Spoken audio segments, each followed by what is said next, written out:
So my name is Jens and I work for the Interactive Games and Entertainment Association. I work as Director of Industry and Member Relations. So that means that I act as a linchpin between our association and our game developer members to see how we can best support them in terms of research, advocacy, education, and other things. I guess I should also point out that we are the peak advocacy body for the video games industry in Australia, and as such represent a range of stakeholders across the ecosystem, including the first parties, publishers, but also, as mentioned, game developers, which is primarily where my role comes in. What do you think of this year's GCAP so far?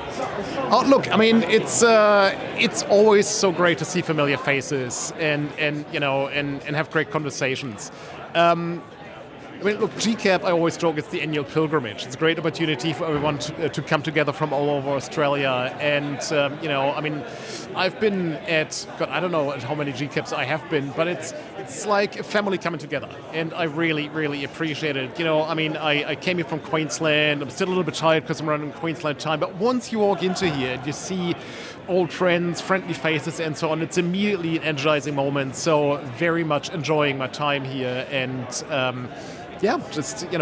liaising with the ecosystem and friends. I think it's the same positive energy that we've had in the last couple of years. It's the same vibe, for the want of a better description. We have a variety of fantastic talks, and I think that's also reflected in the ticket sales we've had. So would very much encourage people to take a look around, check it out. There's really something for everyone, regardless of what discipline you're working in. So look.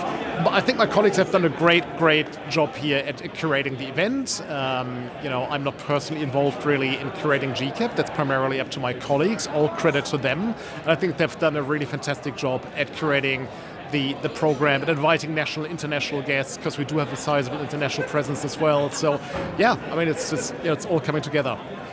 One of the challenges that I have is that as someone who's working here, I never get to enjoy it as much as I can, because there's always a chance that gotta help here, gotta do that.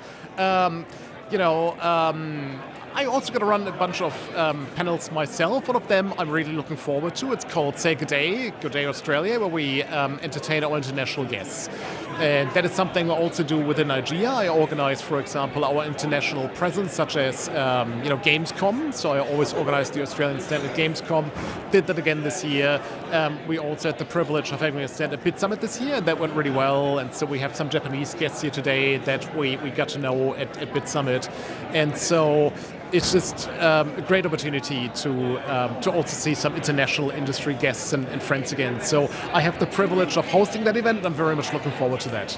I mean, look, when it comes to internal IGEA programs, we're currently in the process of reinvigorating our mentorship program. Very much looking forward to that. That has always been a great success in terms of bringing people together, in terms of the ability of our network to share knowledge to the benefit of the whole membership. So, very excited about that. We are also working on the second season of our podcast, so stay tuned for that. I'm very excited about that one as well. We're about to wrap up our first season, and I'm very much looking forward to talking to a bunch of Australian studios for the second one. Can't quite disclose yet what we're talking about, but dare I say it's going to be good.